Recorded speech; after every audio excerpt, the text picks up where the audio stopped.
Welcome to another conversation with the Apostate Sisters. I'm Patti, and I make this podcast with my sister Nancy. We grew up in a doomsday cult called the Worldwide Church of God.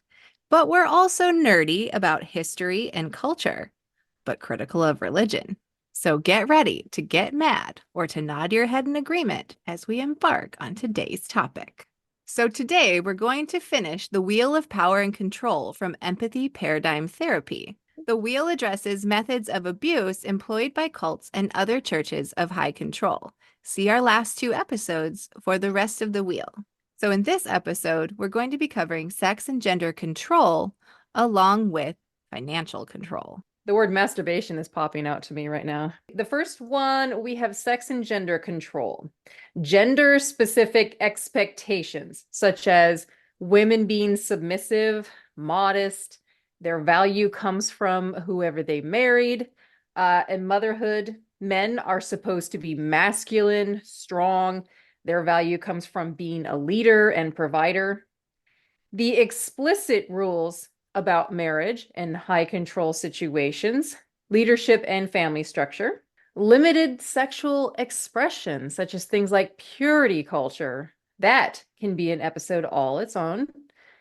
Rules about sex, things like masturbation, monogamy, heterosexuality, and so on. Villainization of non-conformity, if you don't conform to our ways, which is the way people have always done it, and you should keep doing it that way without question. Erasure and villainization of non-conformity, things like refusal to legitimize the LGBTQ community and their identities, miseducation and fear-mongering, such as terms like feminism, the gay agenda, things that have been associated with something terrible, yet they aren't terrible. It's just that people have hijacked the terms. So we'll go over that. Propaganda coming back again. Where do you want to start, Pats? How about women being modest and submissive? I mean, this whole section here we could cover. So women being submissive, modest, their value comes from marriage, and then women expected to have children, and their value is based on their motherhood. You want to start us off? Sure. I mean, Plenty to cover. the thing is, this one, we've been talking in this series about how these items show up in the world, not just in situations that we would deem high control. And this one is a huge one of that because that is just the patriarchy, right? Like everything you just read in there is rooted in the idea that men are the leaders and women are, made of a rib and therefore like the support Bullshit. and not someone who can be thought of as an autonomous individual. So we may have covered some of this when we were talking about loss of autonomy, but this is really specifically loss of autonomy when it comes to one's own body and one's own sexuality. Right. And the gender, right? So maybe this is a good moment for definitions of sex versus gender, right? Because when we talk about sex, we're talking about like physical characteristics, right? When we talk about sex. So that is to be a female or a male, right? That goes along with the sex. But then when you talk about gender, man and woman, that is more about the role that they or the way they see themselves. We're talking more about the way that someone chooses to show up in the world, right? Like what traditional roles do they either like energetically kind of connect with or find themselves filling, right? So gender is this thing that we say is a social construct, meaning that yes, we recognize that in the vast majority of people, there's a not all of them, obviously, though, there's a binary in the sex organs. And so that was where we came up with male and female, although obviously the lines are not that clear. But when it comes to gender, that's really more addressing the parts that we've added on to the fact that we come out of the womb with different genitalia, right? So the fact of, oh, someone came out with a vulva, therefore, for so long, we've done things like you get dolls and you're going to grow up and learn how to cook and sew, right? So it's that Yep. tradition carrying forward, but thinking somehow that that's an ideal or a requirement for admission into a church or, making it to heaven or whatever, right? Yeah. So it's not just like, here's ways I can be in the world and here's a great way I found for myself to be in the world. It's like recognizing that that church then is trying to come in and say, no, you can't be gay. You can't, um, you know, find other whatever attractive. It's like it's a little bit that villainization of normal human behavior again, right? Hmm. It's like saying you're not okay the way you are. Yeah. Right. And I think that's, we've seen that idea over and over in this wheel of you're not okay as you are, who you are. You need us to make you okay, to make you safe, to make you all the things. I think even until recently, I didn't realize there was a big difference between sex and gender. Yeah. Well, yeah, I think that's fair. Like it's kind of a new cultural conversation, and I'm sure that there are people who would disagree with the way I just defined it. So that's okay, to think that there's one right definition is never going to be the case. Right. Right? We're Yes. we're all using words not based on their definition. We're using them, we'll talk about this a lot too. We're using them based on the feelings they cause for us. But at some point, then when those words get hijacked by like the far right or something, then all of a sudden it's like, oh, okay, nope, now we need to get down to definitions and understand what we're actually talking about. So that's maybe a little bit of a sidebar, but in general, when we're talking about this sex and gender control, it really is um, kind of getting to the heart of who you are to control you. Like, I am a woman, right? Well, okay, let's make sure you identify yourself as a woman, and then we're going to have all of these things in place in front of you so that you understand, okay, you're a woman, now you need to do this, this, and this to be acceptable, and if you don't, you're not acceptable and you're not fulfilling what you were supposed to do, Yeah. right? So it's like one more layer, one more label to add in order to use it as a whip. Well, that part I understand, but then, like, say, if you're asking a child, which way do you identify? Are you male or female or non-binary? How are they supposed to know? What's the criteria? You say people say it's a social construct, and that is where I get a little confused. I'm like, well, what does that mean? Does that mean when I was a kid, I did a lot of masculine things? Actually, I still do, but I'm very much a woman. I feel like a woman, maybe Yeah, not the most feminine, right. Well, but you're obviously female, we know that. okay. But So you're you're a saying, woman, but you identify as a woman. okay, so that's where I was making the disconnect. Okay, so you're saying, Yeah, I yeah, know. sex is biologically male and female, but the Well, terms, yeah, man and woman would be, you're saying the social construct, right, right? right. So we've Okay. attached all these ideas to what it means to be a man and what it means to be a woman. And you can see a lot of those in Yes. the Yeah. high control thing there. And so this is where it shows up society wide. It's just that as soon as, oh, and it's changing society wide too. But Yeah. that's where you start to see that a church of high control can take that sort of cultural understanding and make it fucking law, right?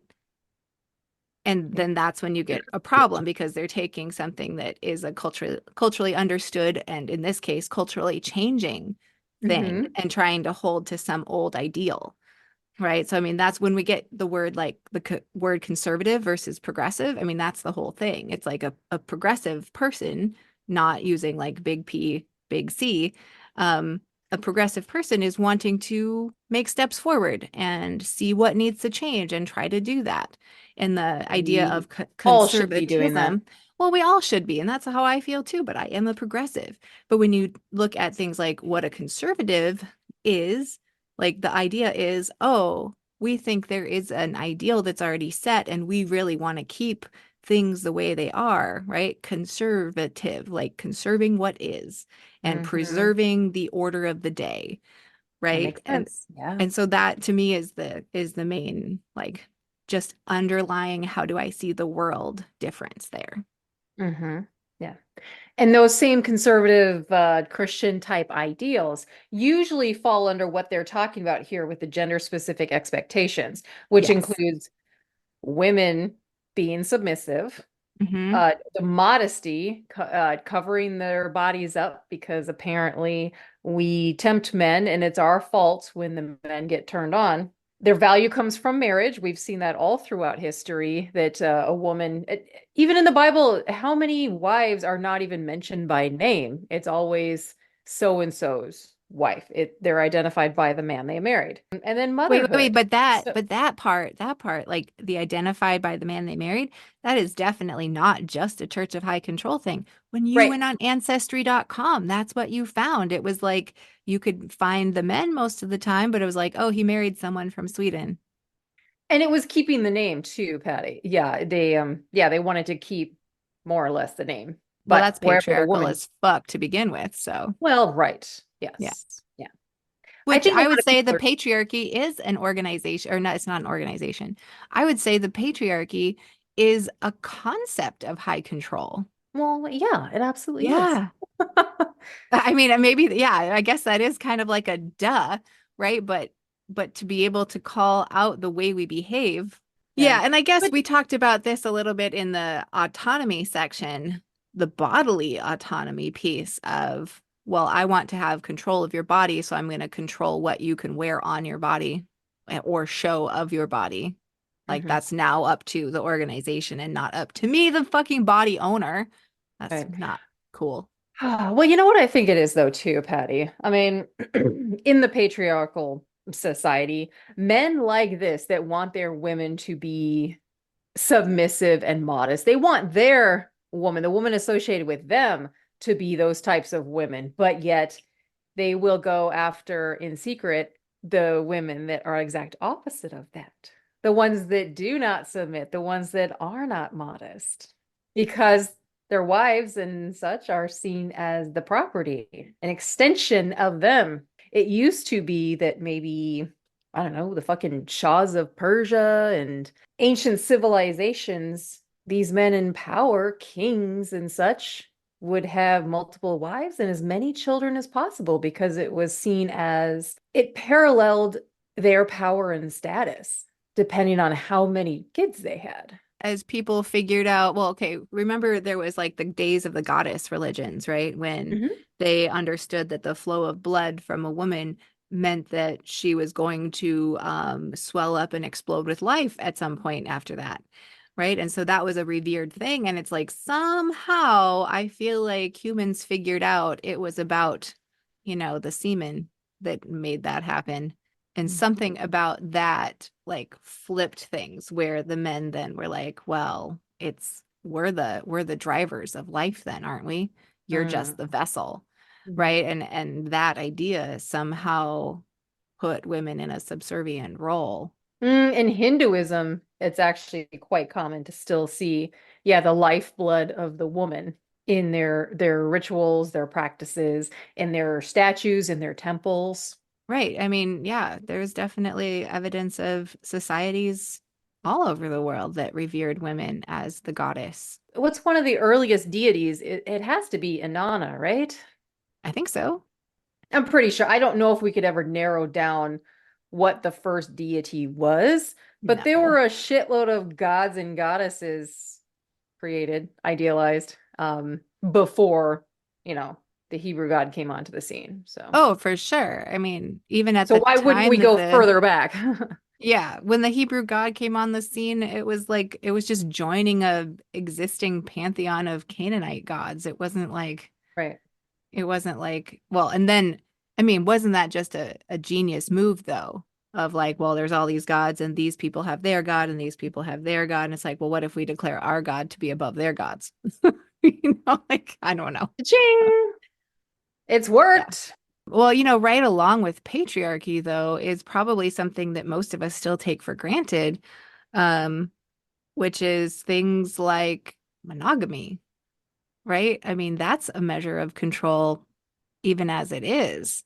All To right. say that two people have to commit their bodies to each other forever and always with never Yeah. being able to go outside of that, right? And I think that there's healthy things happening in our society where we're starting to recognize that, oh, each person is an autonomous individual and maybe doesn't have to be subservient to another person, even if it's sort of like co-subservience in a partnership.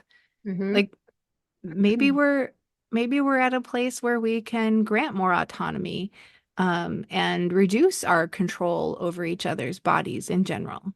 And I Well, think that is happening, not in churches of high control. It's just happening in society. years ago, I probably would have said, "Yeah, that's a nice fantasy, never going to happen." And I'm still kind of on the fence. I'm like, I don't know if everyone's going to, accept those ideas. But my question is, if somebody else wants to have an open marriage and, fuck whoever they want, I don't see how that impacts anyone else's life in any way. If you Mhm. are with a group of consenting adults saying, "Hey, I'm in a marriage, but I don't just sleep with my partner, I sleep with other people," and they do the same, that's totally up to them. Right. I mean, And at some point, that means we have to take responsibility for ourselves as humans, as adults, that is outside of a church of high control, right? Because a church of high control or society in general gives these guardrails. And we know the rates of cheating, of not mhm, being faithful. And so one might start to think, oh, maybe that isn't actually a natural set point for all of humans. right. And And, and it's about starting to see and honor the human animal mhm, instead of trying to hold to some ideal that an imagined deity has set forth for us yeah. and executed by that deity's, prophets or whatever. I mean, it it's impossible for me not to see all of that as a control measure, whether it's to put money to get more money coming in the offering plate, or whether it's to make sure that demographics are understood to raise sales at Target. It's probably not super great for sales if people are gay and poly and living life in the way they want. They're not going to fit into the buckets that advertisers want us to fit in. And sorry if that's taking it too big, but I really feel like that plays into the drive to keep us all fitting the roles of gender, the roles within a marriage, the roles that we're Mhm. socially and religiously expected to, because it serves other people's idea of what they want to see in the world versus what would actually be good for more people, right? Like we might be on the surface behaving and making people think at our church that we're doing all the right things, but just the fact that we've seen all of these super conservative evangelical preachers get caught in the airport bathroom with another dude, or having affairs or paying for their girlfriends to get abortions and all of that stuff. I think we could be like, oh, they're just bad, they're just evil, but like, no, I don't think they are. I think they've been in a situation of high control that does not honor their actual human needs, and Mhm. so they're preaching one thing out of the side of their mouth and using their mouth for other things on the other side. It's like because those needs are going to try to get themselves met, right? Yeah. And which is why if we honor it, see it, honor it, we can find ways to address those human needs that are healthy and don't hurt people. Humanity comes out sooner or later. Right. And it just makes me think a little bit of in our Unpack It series, we've been reading The Missing Dimension in Sex by Herbert W. Armstrong.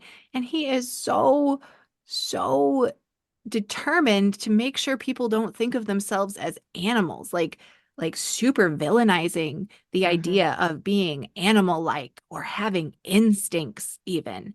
And Yeah. I don't understand it. It's so sad to ignore the human animal that much because it literally it's crazy making. It causes it causes us to behave in ways that are not in our best interest, that are not in the best interest of the people that we love, that are not in the best interest of the people we choose to interact with to get our needs met, right? Like, oh, and that can really run the gamut of like people lashing out in ways to get their needs met that are either harmful to a partner or literally harmful to the person that they're fucking, like being able to see what we actually need and address it in a healthy way is so important for the well-being of all of us. Well, and recognizing what our needs are. A lot of times those are squashed, and we're not even supposed to think about what our needs are because we have this system in place that tells us you're this. You're this. If you think outside of this, you're wrong. But Right. then humanity finds a way to get around. They find loopholes every single time. They find loopholes, whether it's the poop hole or the poop hole Exactly. loophole. I didn't have sex. I'm still a virgin. He stuck it in my butt. I know. Well, that's exactly it, right? So that's the thing. There was that happening, maybe still is among evangelical girls, is they Mhm. were starting to have anal sex because they thought, well, then I'm not doing it according to how God doesn't want me to do it, right?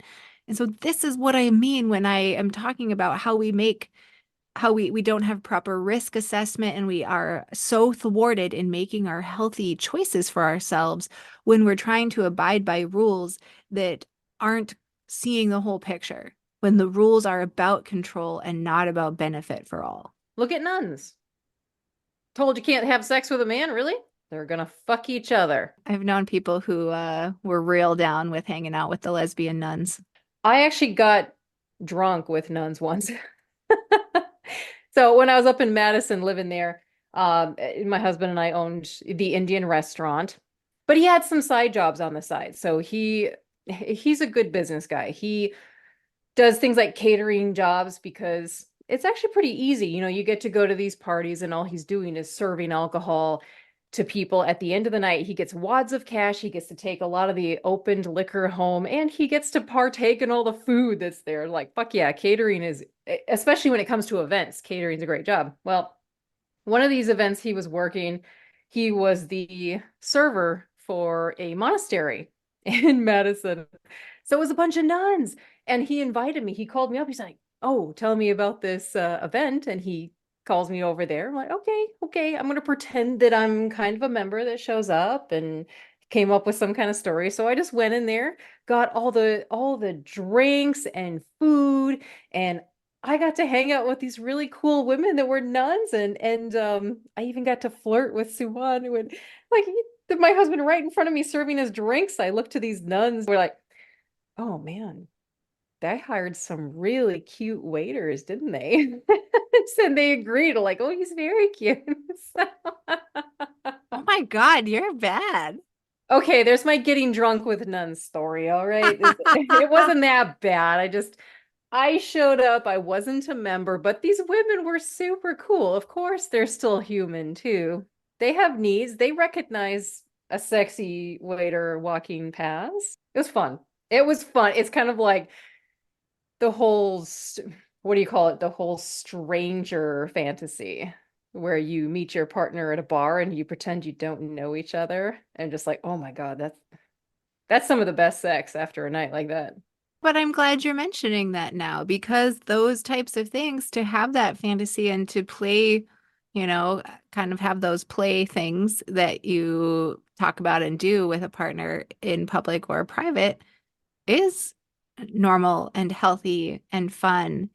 And that's one of the things on that list is the villainization of things that Mhm. are normal. And now I Yep. have to preface it though to say that like on the whole, you and I consider ourselves straight. And so the LGBTQ experience, in terms of the villainization or erasure, Mhm. was not something that we experienced. And so, there's not as much that I feel like I personally can speak to Mhm. about that.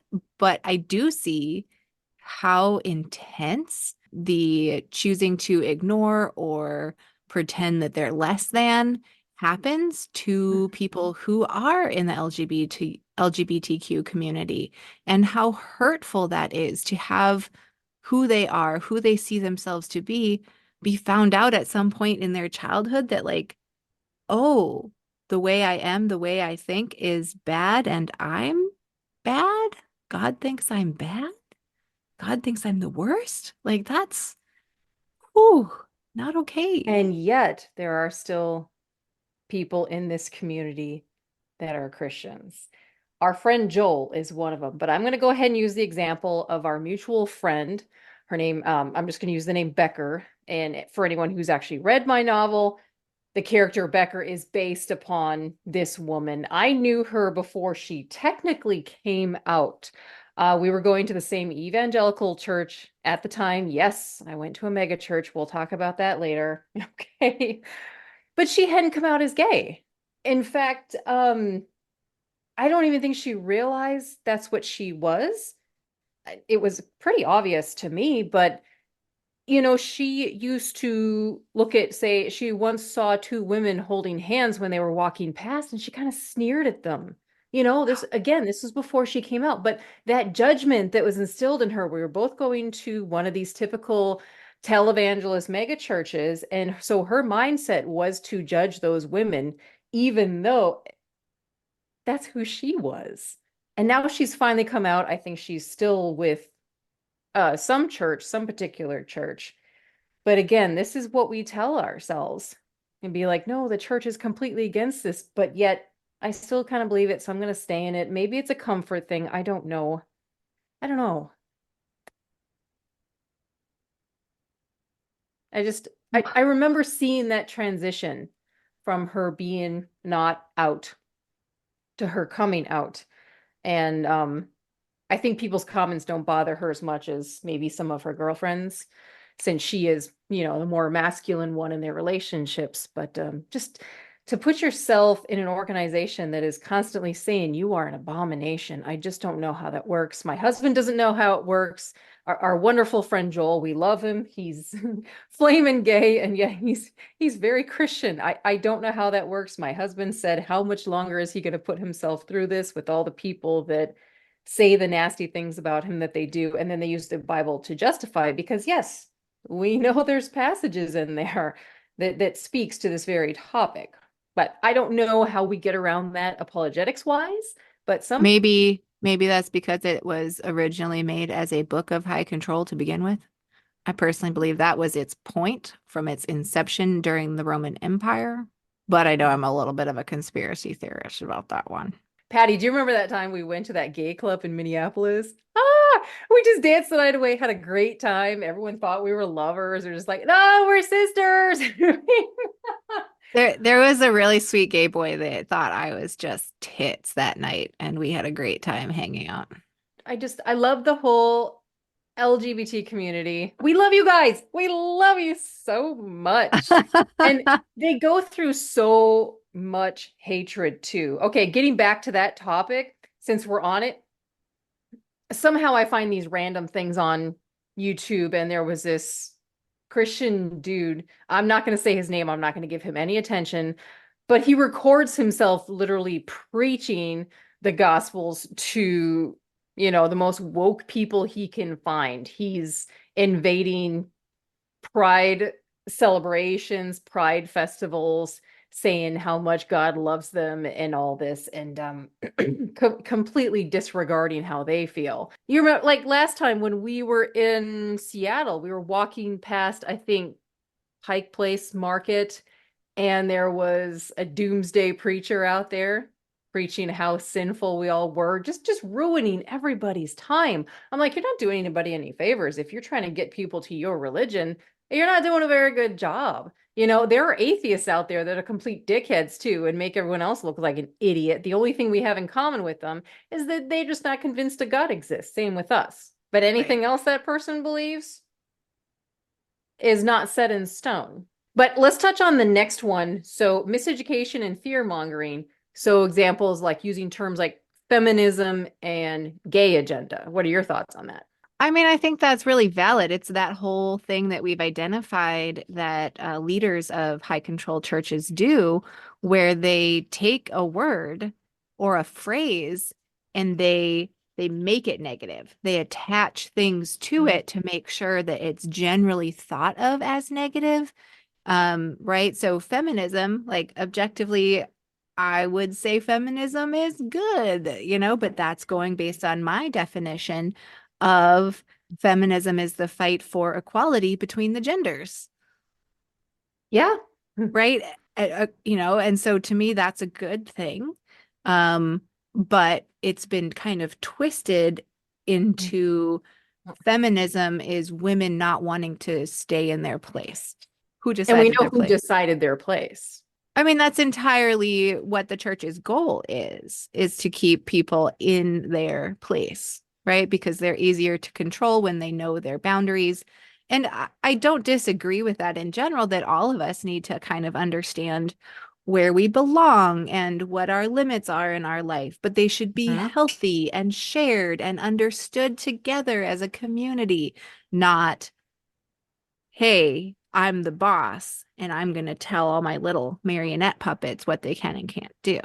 Right. So there's a Marionette big puppet. difference because it's either all these individuals understanding, hey, I'm part of a bigger community and I follow these rules because they make sense for keeping me safe, for keeping the other people safe, for making sure we all have what we need. Like I Mhm. can totally get on board with rules. Like I would sometimes consider myself kind of an anarchist, and I am totally on board with rules. The idea that if we all feel safe, secure, loved, supported, we are probably going to be just fine doing whatever we want because if we have we're probably going to be fine doing whatever we want, whatever we see right in our own eyes. Because if our eyes are fucking clear, we will know what we need to do to take care of me and you and them over there. Because we'll realize we're all in it together and we're not against each other. We don't have to separate ourselves out into an us and them. And that's the whole thing, right? The sex and gender control is I need to put a little box around you and keep you packaged up so that you are mine. And Patty, that is what I cannot do anymore. I can't accept it. I can't. Patty, tell me how you really feel. Oh, I'm not even that fired up yet. I had a job with early on in my career before I got into human resources. I used to manage hotels. I was a front office manager. There was another gentleman that was also a front office manager. We kind of shared the space. I had been there longer than him. I put in a lot more hours. I made significantly less than he did. You know why? Well, I'm a woman, and he had his tongue so far up the buttholes of all those in charge, the entire executive team. I mean, he would go out for drinks with them and everything while I would be stuck there working, making far less than he did. Dude figured out how to take full advantage of that patriarchy. And I was more than willing to, work the overtime because it was early on in my career. I mean, this is Yeah. why in Iceland, I forget when this happened. There was a day in Iceland in the last 20, 30 years, something like that. Hmm. Yeah. Where the wage disparity was understood, because women were making, 75 cents on the dollar type thing or Icelandic dollar, whatever that is. Um, and they're a small enough country and they had enough solidarity going on that there was this day at about 2 o'clock in the afternoon, I mean, I can't say every, but every fucking woman in Iceland was like, oh, looks like I've reached the point in the day where for what my pay is. Looks like I've reached the point in the day that my pay covers. And so, see you later. How are you going to do if every woman in the country walks out? And that's what they did, and they fucking won. Next one is economic control. So let's start with the expected investment includes things like your donation of money, time, and resources to the particular group, obligating to share possessions with the group, and required volunteer labor without compensation. The expected investment, I mean, donation of money, you're expected in some religious organizations to give a particular tithe. Usually it's anywhere from 10 to 30%. I know in the Worldwide Church of God, it was as high as 30%. Is that correct? Right. That's how I've heard it estimated because there was the 10% tithe, which is, rock solid, and most churches Right. deal with that 10% tithe. And so that's not that uncommon, even though I would say it's still a measure of high control. But Right. right, the Worldwide Church of God had that. And then there was a second tithe that needed to be something that you saved for yourself, and it was to be spent at the Feast of Tabernacles. And then the third tithe was every certain number of years. And in theory, the church said they were using that to help church members in need. So, Okay. but then there was always like special offerings where at holy days they would pass the plate around again, and I always understood that that was kind of like a in addition to, like, we're expecting you to just mail in your big 10% check, but why don't you put some extra in here because, we prepared this whole service for you today. But I think that's maybe on the high. Well, it's not even necessarily on the high end because if you want to get really deep into some of the big cult things, right, those are just entirely sucking up 100% of everything, Right. right? Hmm. When you get into like communes and things like that, where you might have people working off site, but then all of their paycheck just comes right back to the group. When you live on a commune, absolutely. You don't own anything for the most part. Right. Everything belongs to the commune, the leader. But isn't that more biblical? I think that's more biblical. That's what It is Jesus talked biblical. about, selling all you have and bringing it to the group. But that's a different situation, right? Like if you look at what he was saying, it's a little bit more like not bringing it to me, the pastor, me, the minister, but bringing it to the Christians, all of the group that wants to live together in harmony, so like it is different. But then to know that that's in the Bible of like we could all pool our money and sell everything and give it to us and we'll all work together is just like so ripe for people like David C. Pack to then do that still and have biblical justification for I want you to go sell all your things when really he's just fucking over generations of people's families from, property and funds. Hmm. I had a question. I feel like our parents had to do some sort of volunteer work for the Worldwide Church of God. I seem to remember something that they had to partake in, like to help out the organization. Am I wrong about that? Like it was required of its members to do some function. I feel like I remember both I of our remember parents that. helping with something at the church, like for church services. I Mm-hmm. think like whether it was making tapes of the service or definitely there was it's not wrong, right? There was this idea that everyone helps pick up the chairs at the end. And so there was like actual schedules with who would help set up the chairs and things like that. So I don't think that's wrong to have a way for a community to share the load, to share the work.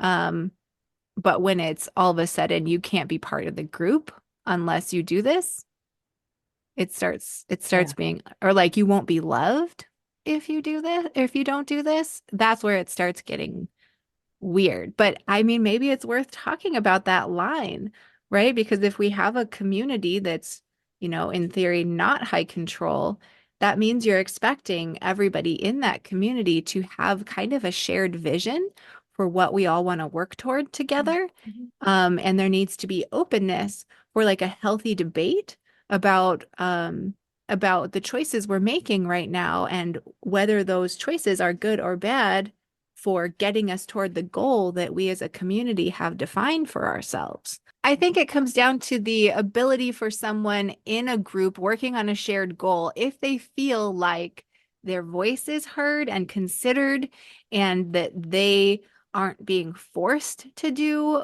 those things.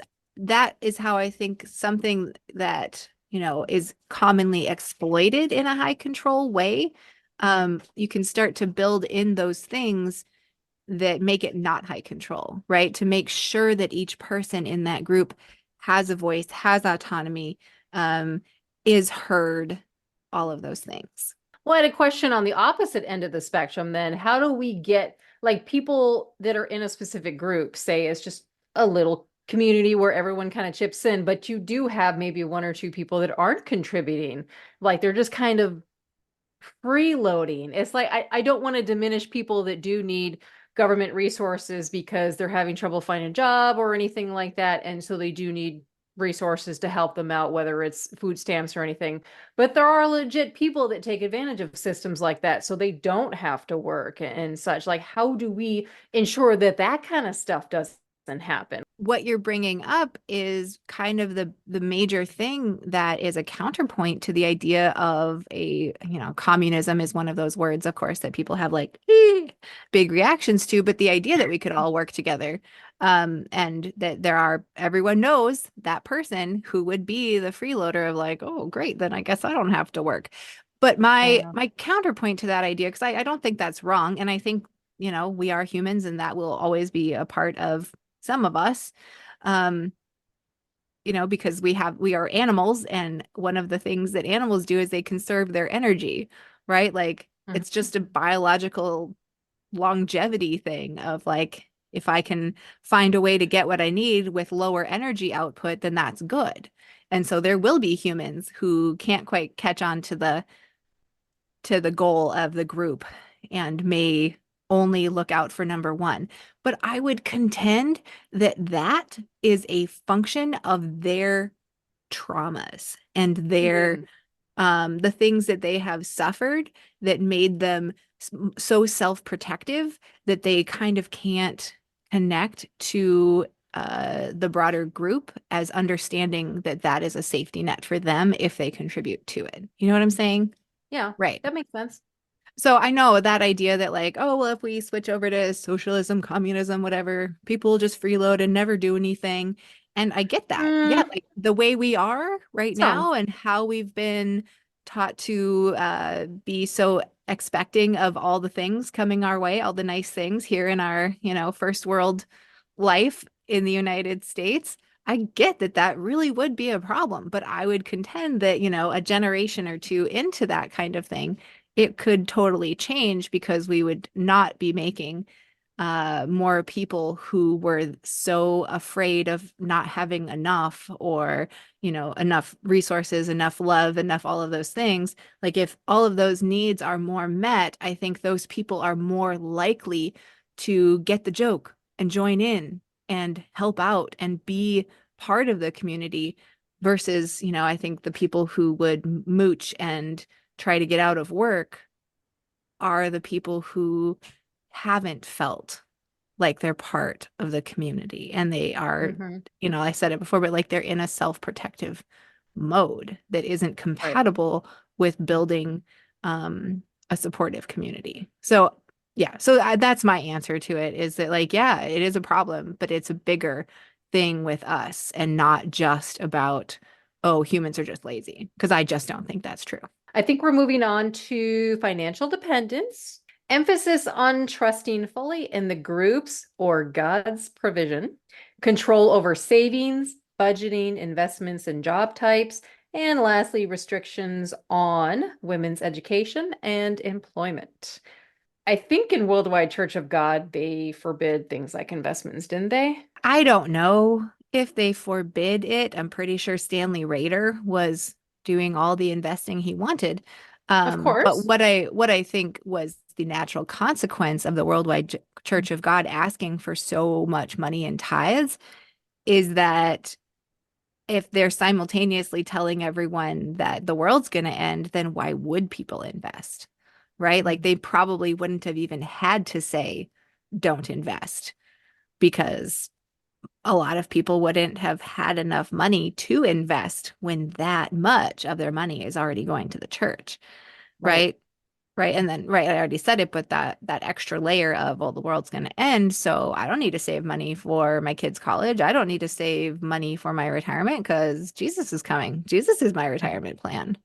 And I think that is pretty prevalent in fundy Christian churches, evangelical churches, etc. And that makes sense. I think a lot of the offshoots actually, yeah, forbid this type of thing. And I know from listening to Durante, there was a session that I joined him for on his channel where they were talking about in some of the Black churches he's been a part of, the idea of looking wealthy, like looking like you had made it, having all of the right shoes, hats, cars, whatever, was a big deal. And so people would do not smart things with their finances in order to have those big ticket items that made them look the way that then it looked like God was blessing them. Right. Mm-hmm. So, I mean, that's not a tithe, but it has the same effect on a, churchgoer's financial situation. And it's promoting a look and conformity to the group. I wanted to talk a little bit about the trusting in God's provision thing. Mm. Yep. Yeah, I feel like that idea, I did not hear that much in the Worldwide Church of God because I actually think they wanted us to not quite have enough. Like, I think that's how they Yeah. kept us, under a thumb. But That makes in sense. the yeah, in the evangelical world though, there was a whole lot more of that like let's just trust in God kind of thing for direction. Mm-hmm. Um, and trust God to provide. There's always testimonies and things of I was down to my last $5 and I didn't know how I was going to pay my rent that month. And then I went to church and this happened, that happened, and all of a sudden I had 3 times the amount I needed for rent in my account and God provided. Right? I mean, these are the stories that are incredibly common and probably mostly BS. But they keep people hoping and believing, and it keeps people who are destitute and without hope in a place of looking to something that actually isn't going to provide what they need, but the carrot is dangled and they're following Mm-hmm. it. That brings me back to evangelical days. I remember attending sermons where the pastor was saying, "Oh, the more money you give, the more blessings you'll have." And so people were just Yes. throwing money in like crazy. And then he'd be going around touching people's heads as if it was something significant. Oh my God. Do Oh, you remember? evangelicalism is sometimes worse. Oh, Do the you, cringiness. I agree. I agree. I think there are things about evangelicalism that are actually more insidious. Like, do you remember, right? Because like Worldwide Church of God was like, yeah, all of this is gross and terrible and yuck, and we're just going to show you and make you swallow it. It's also kind of interesting to see those stories in an evangelical context where a lot of evangelical churches are kind of like upper middle class circle jerks. Like, Oh, look yeah. how much God has blessed us, we're all going to just sit here in our wealthy clothes in our expensive building that will never open up to homeless people Gated and communities. gated communities and pat ourselves on the back for being fucking rulers of the universe. And then they I put can this vomit, dude. and then they put this layer of God's provision and God's care and love for them because they first love because he first loved us or whatever, right?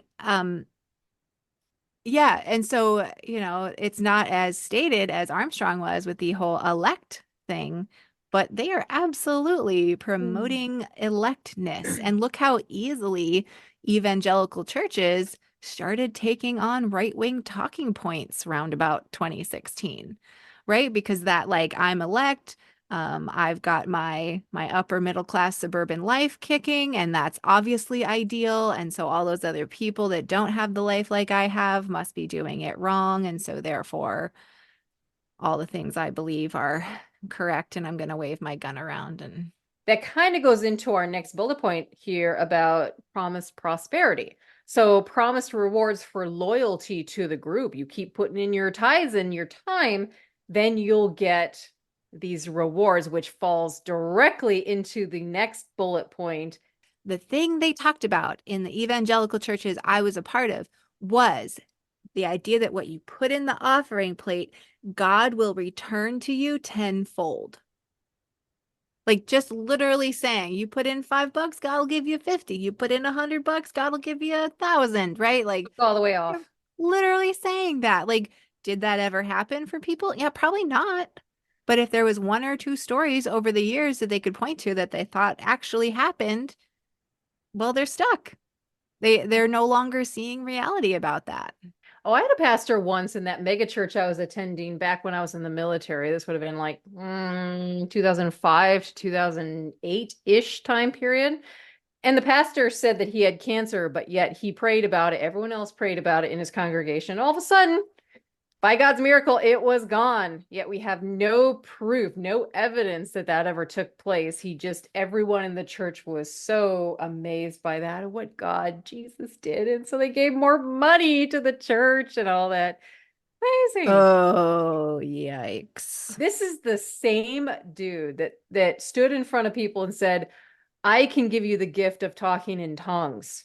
You just have to want it. And he would touch people's heads and he would start speaking some sort of whatever fucking gibberish and he would just have the people repeat it. And he said that was talking in tongues. I'm like, no, the people are actually just repeating what you're saying. I don't know how I could have been in such fucking denial for so long just because I wanted some sort of sense of community, people where I felt like I belonged. And I had to go through this absolute Christian evangelical hell to get there. Guess what? When I stopped pretending that I was a Christian, because I never actually was, I never believed that there was gods and goddesses, deities. Once I stopped pretending, those friends were gone. They were Mm-hmm. gone from my life completely. So how good of friends were they? I have so many friends today that actually are Christian. Does all this shit matter to them? No, they're some of my greatest friends. There I was think, one more thing here that when we're talking about evangelical churches and they have their prosperity gospel, right? Like health and wealth, like you make all this money and that's how you know that God has his favor on you and he has blessed you. And it's a really good way for people who are already rich to claim God's favor, right? All of that. But yep. what that can be used for further is yet another type of high control group, which is MLMs that like interlace really well with some of that evangelical stuff. I was duped for a while, okay? Yes, I was with Quickstar. I was selling Amway shit and I was really shitty at it. Yep. It's not really meant to be for people to be good at unless you're good at manipulating other people. Correct. That's why I sucked at it. Right. It's meant to either you're a manipulator and you're going to get other people to buy it, or you're going to be one of those that just puts yourself into financial ruin because you're trying to keep up the quarterly minimums. And so you're just buying it all yourself. Right. And that is what they count on. And they don't give a shit how many people's financial futures they ruin because they tell themselves they're doing something good. I But miss all of, grandma's hmm? I miss grandma's 80th birthday because of that shit. Yeah. Somehow they convinced me my mind was vulnerable enough at that period of time to say, oh, this is a great thing that you're not going to your brother's wedding, that you're not going to so and so's birthday, because this is more important. This is what you should focus on. This is your future right here. This is God right here. They can all go fuck themselves with a sandpaper bag for all I care. Here's what I remember, Nancy, about that. I Okay, share. remember that in that time when you were with Amway, you were probably the most floaty in your life in terms of like, knowing where you belonged and what you were about, you know? Yep. So you were vulnerable to it.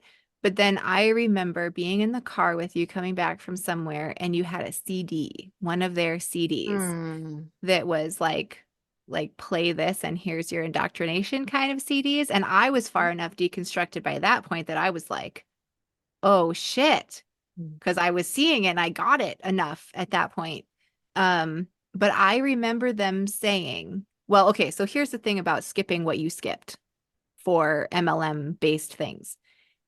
It was them again, probably without the people in it realizing this is what they were doing, but they were undermining your community that you currently had, right? Friends and family. They were Mm-hmm. undermining that in order to insert themselves and your team, right? Your selling team Mm-hmm. as your new family, as your community. Because in that CD we were listening to, there was like a lot of talk of other people aren't going to want you to succeed. They're going to tell you this is a Mm-hmm. lie. They're going to tell Yep. you this doesn't work. They just are jealous and don't want you to make it because that scares them. because they think you're going to outpace them. But here's what you can do. If you have all this money, you can help other people. You can give back. And their very next breath was about their new 6,000 square foot house. I saw what they were doing in that moment. You got into evangelicalism before I did. It took me quite a while to like get into it. But you were just starting to get out as I was starting to get in because the That's true. military and that whole world just brought me back.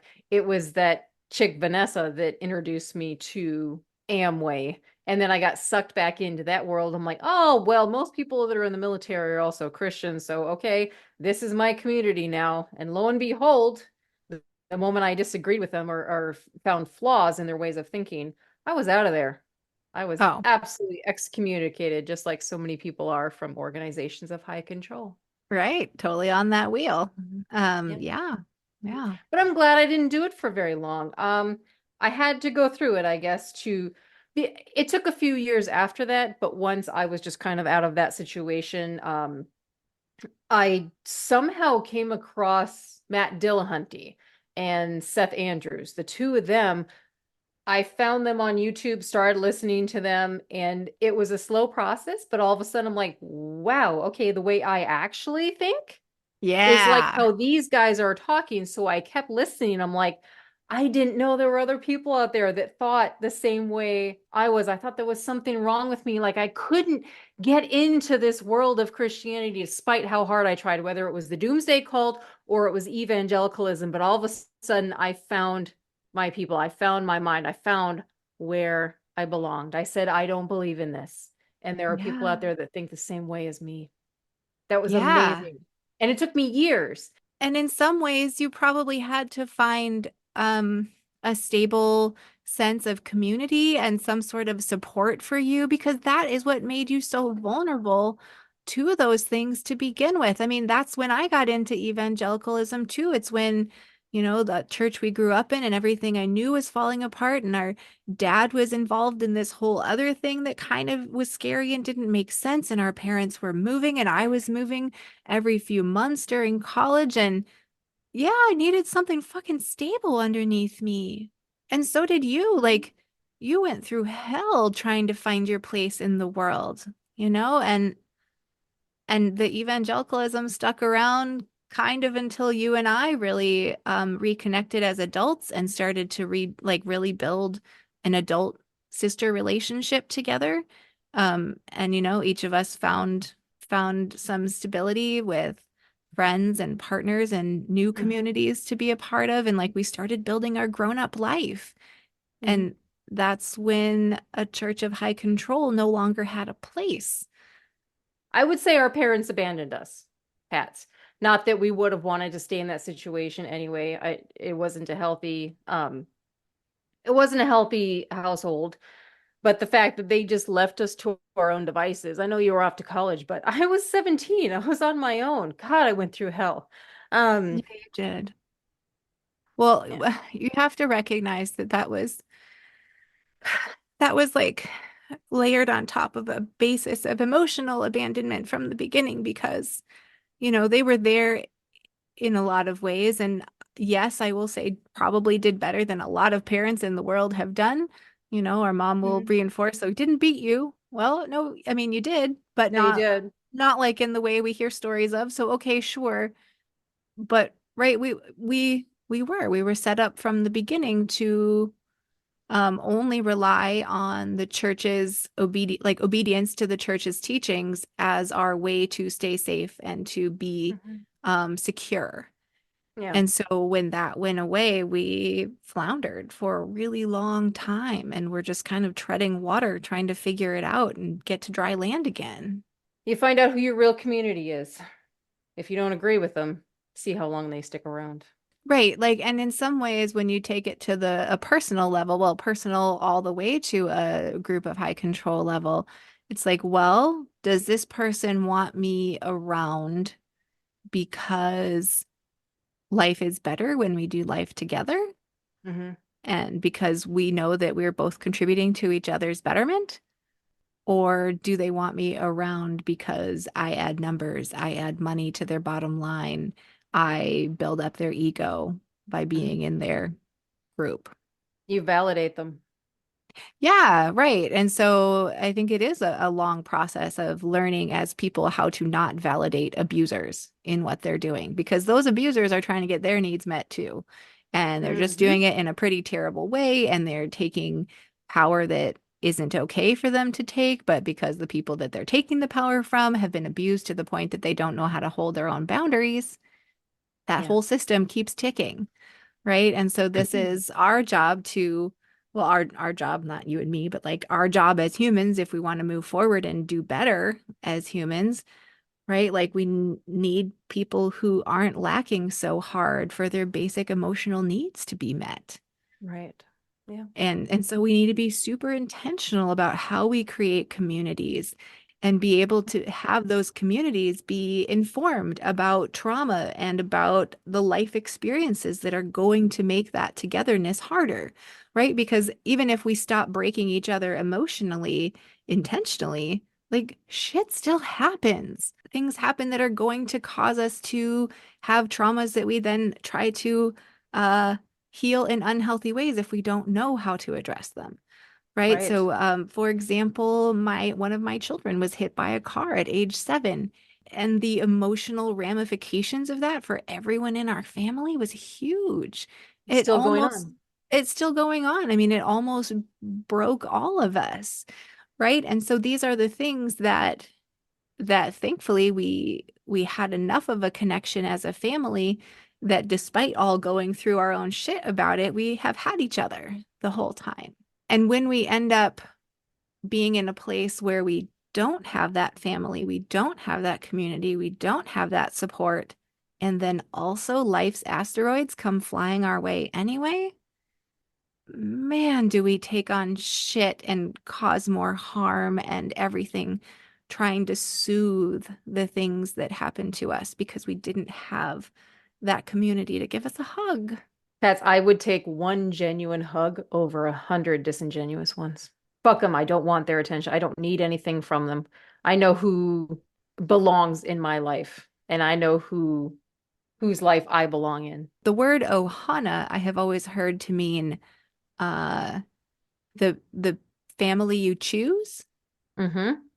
because there is a lot of abuse that goes on with families and the power that parents inherently kind of have over their children gets used to the parents' advantage instead of for the betterment of everyone, right? So these things are important to know that even if you didn't have the right family that gave you what you needed, like there are ways to seek what you need through a community and understanding the things on this wheel and how they are used to hurt and control people can also tell us what we're watching out for when we're seeking a community, right? But Mm-hmm. it's just hard because often that need for a community is so strong and so desperate so quickly that I think we find ourselves connecting with a community just because it exists and it's there and it's in front of us. And we feel like there maybe aren't other options, or we feel like we don't deserve better than that. And Yeah. that's maybe the most insidious part, that there's parts of the wheel that make you feel like you don't deserve better. Mm-hmm. And then there's parts of the wheel that make sure you don't get better. This is right up your alley, Pats. Please keep studying this kind of stuff because it's where you belong. Glad you thought it was good. I think I just rambled, but okay. No, it's good ramble, Pats. Well, I'm sure that Nancy and I could take these topics and extend it out into lots of more episodes, but for now, we'll call it good having covered the spiritual abuse wheel of power and control for the last 3 episodes. Feel free to comment, like, and subscribe. I'm not in the mood for anything celebratory right now. Peace out. See ya. Peace out.